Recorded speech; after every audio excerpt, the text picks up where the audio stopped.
Okay, we have a problem. Oh my gosh. So the panel is not even turning on.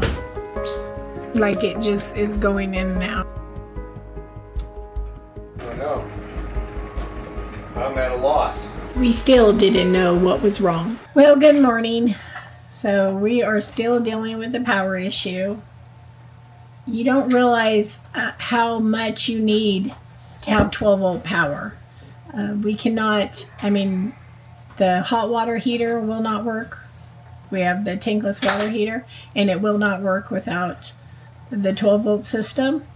Of course, we have no lights, so we're in the dark. Hopefully you can see me. There's John. Luckily, we have the heaters. the fireplaces. Yeah, otherwise we wouldn't have a furnace because you need 12 volts Right.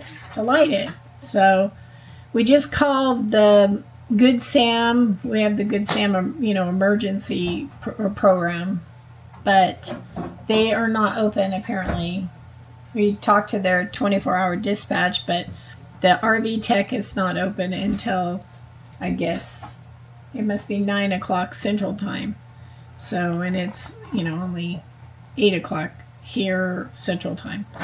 Hopefully they can get this fixed. Otherwise, I don't know, we may have to bail and take it in. I don't know. I'll let you know. A few moments later.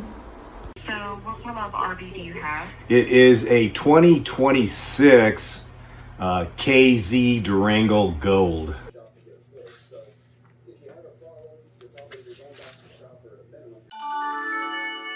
Okay, we might have found the culprit. We found this fuse. It was in the converter, and it is broken. So we are waiting to go to the hardware store. It opens here in McCall at 8, and hopefully that is the culprit. Well, John just left and went to the hardware store. Hopefully he can find the 35 amp fuse there. Sorry about it's the carbon monoxide alarm keeps going off every few seconds. Not to mention the lights are flickering on and off. Very annoying. So if you can't find it there, we're hoping that maybe an automotive like Napa or something has it. If not, we're going to have to drive somewhere a little further to get this taken care of. So we'll keep you updated. Okay, John just got back and it's a no-go. There's no 35 amp fuses in McCall, Idaho. So we have a couple dilemmas. Do we just pack up and call it? Or do we go ahead and take a drive somewhere a couple hours away to a bigger area where we can find the fuse? Of course, we're going to call ahead and make sure that they actually have the fuse in stock. This is something, it's a very good learning lesson that you need to have those type of fuses in your RV at all times. Because a 35 amp, I guess a blue aqua, one, isn't like a common one that a lot of the hardware stores carry. So from this point forward, we're going to get extra and have them on hand. Okay, so we called every RV dealership in the vicinity, and not one carried a 35 amp fuse. But one of the dealers told us to try and put a 30 amp in it. And so John just did that, and we have a 12-volt system right now. Yeah. It's charging through the, the 50 amp cord now is charging the batteries. Everything's working. I took the 30 amp out of my solar controller and put it in there. It's holding. I'm going to go get a couple 30 amps because I can get them at Napa here in town. And then we'll see if this thing holds. I ordered some 35. I ordered some on Amazon and it should be delivered. Unfortunately, they don't have up here. It's too long, so we have to drive back into like the Boise area to pick it back up. That's the only thing we can do right now. They do have like a kit that has 35 amp in there, so we'll see. But you told them how you have to wash dishes and yeah. So like I just told you yesterday, because we had no 12 volt, unfortunately your tankless water heater must have an electronic ignition that runs off 12 Right, volt. exactly. Of course, And so you can't. The stove. But the stove, electronic. you can light that manually. That's what we had but to you do. can't do that with the tankless water heater. So I've had to warm up water like the old days camping. We had our 2 fireplaces running off electric because without the 12 volt system, we couldn't run our furnace, and because we couldn't turn on our controller, we didn't have any way to control our heat pumps in our AC units. I think you don't realize how many Yeah. things work off of a Yeah. 12 volt system. So right now it's showing that the battery is charging. So we'll go from Which there. is what it's supposed to do. But yeah. So When you're on full hookup, it's supposed to charge your battery. Yeah. But for whatever reason. Yeah, we left a full hookup. Yeah. And come here to a full hookup. We should have had no issues. And I don't know what drained that battery so quick, you know. Well, the fuse was out. It wasn't charging. It was, but still, it's. I just wonder. The lithium battery should have. I know, but how long? When did that fuse blow? A good question. That's the question. It could have actually blown a while ago. Well, we were in Washington, and it worked just fine. Yeah. You know, so that's gonna be the $64,000 question, you guys. If it keeps blowing, there's got to be a reason why it's blowing. Yeah, and considering that we're leaving here shortly for our long trip, we have to have this kind thing of squared would like away. to have, this issue resolved. So for now, I'm just gonna go with that. I'm gonna go back in, get a couple 30 amps so I can replace my solar control fuse, and then have that working properly. And I forgot to mention the other issue right now. We're kind of rained out. It's been coming down. It's coming down. It's not even like yesterday. It was kind of sprinkling on and off. There was just short periods. This is literally like a drenched rain. And I'll show you. So, we have puddles. And of course, that is no fun when you have a picky dog anyway who doesn't like to go on dirt. We have her artificial grass. That helps. She was able to use that yesterday, but this morning she was like, "You want me to use the grass and you want me to do it in the rain?" Okay, here's the latest on our situation. I called an RV tech and to find out if he can give me some information on why my converter is blowing fuses, and he went into something that could be reverse polarity, a short in one of the lines. It could be the converter itself. So I'm gonna have to take it in because it's kind of beyond my scope, unfortunately. Right now we're plugged in to full power back there, as you can see, and it's not charging the battery. I am getting, my solar is what's charging the batteries, which shouldn't happen because I'm plugged in to shore power. So that kind of leads me to believe that it's a converter. Yeah, the change of events. The fuse popped again, so there's obviously some kind of circuit problem. Yeah. So we're gonna have to pack up and take this over to the dealership to get fixed, to find out what the problem is. Because we have no hot water.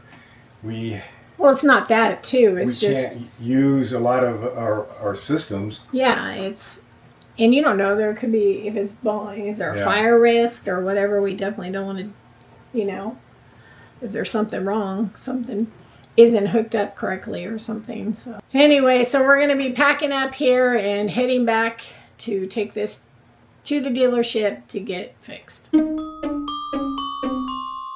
Okay, so we've come to another decision, right?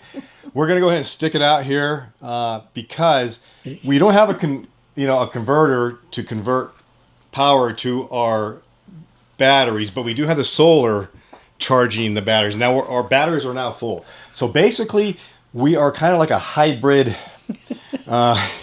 boondocking in a way. We got full power because we're on shore power, but as long as we got batteries power, we can use our shower for the hot water, which is what we're going to do while we have full battery.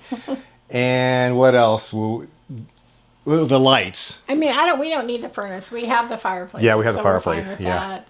And I can manually light the stove. That's no biggie. Yeah, we'll do that. And I can't get the trailer in until next week anyway, so we might as well just continue with our plans here. So like I said, honestly, I do not feel like I don't, feel like just packing up right now and just having to take everything out of the trailer, right now. Yeah. to turn it in to get it repaired. Yeah, because we'd have to take everything out of the refrigerator, all that stuff. So anyway, that's what we're going to do. So I call hybrid boon camping or boondocking, boon camping.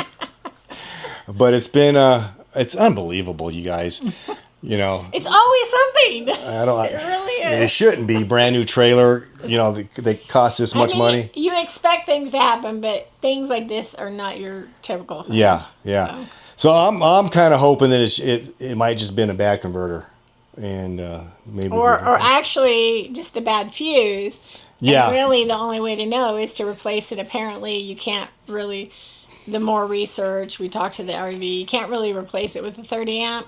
Because it's like a high output converter. Right. So we need to replace both 30 amp fuses. So we'll test that first when we get home. Right. And those 35 amp fuses, they're an item that you just don't go into an auto store. No, they're specialized reverse Yeah. polarity fuses. So we had to order them.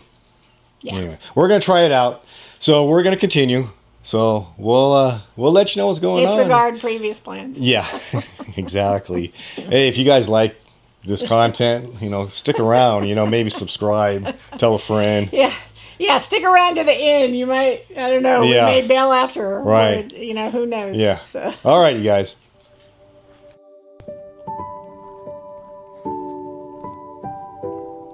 All right, you guys. We're heading over to the lake, which is only a stone's throw away from our campsite. But yeah, this is a really nice park. This, Ponderosa State Park. They've got several loops, easy access to the lake.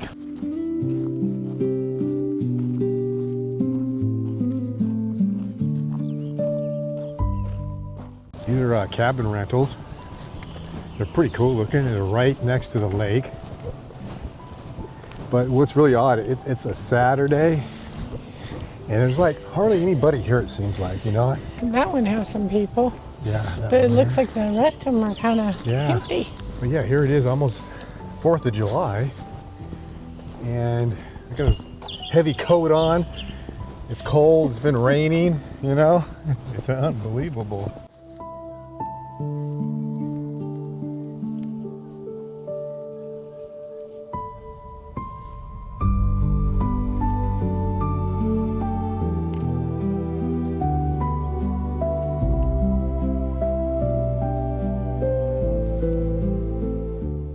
Nice pavilion, more rental cabins back there.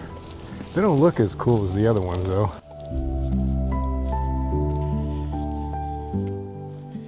Here at the where the visitor center is, they even have RV parking. I guess if you're just coming in for the day, you want to go down the lake and hang out. Driving through the area, maybe? Yeah. This is a real nice park.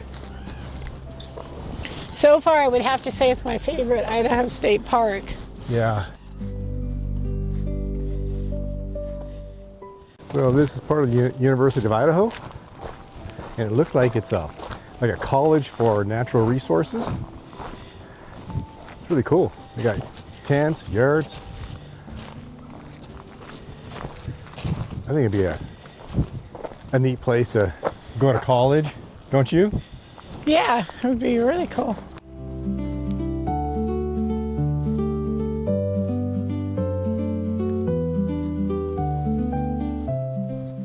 So I think one thing that's really nice about this particular state park, access was decent, huh? Yeah. The going in and out of the loops, there was really not that bad of Yeah, terrain we're in the issue. elderberry loop, and that's Yeah. actually the newest of all the loops. Yeah, because it has full hookups actually.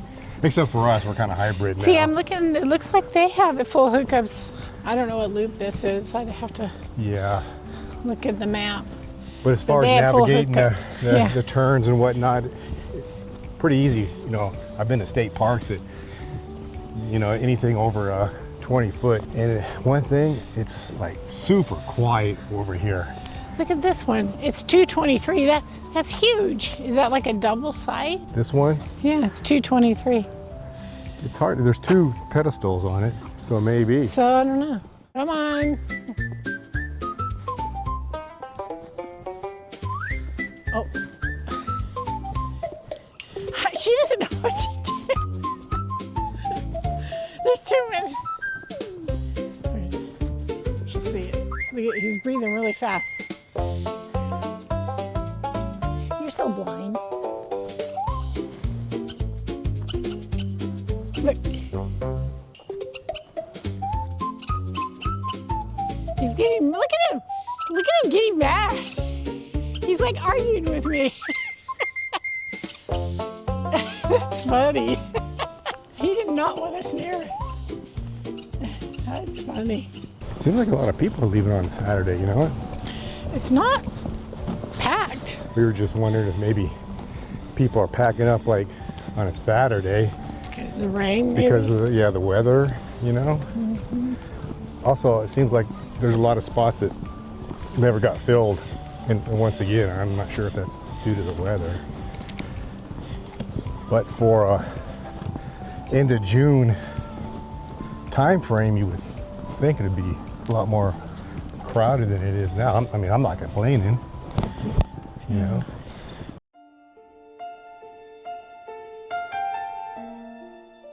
After a frustrating day of troubleshooting, searching for that 35 amp fuse, and debating whether we should leave, we made the decision to stay.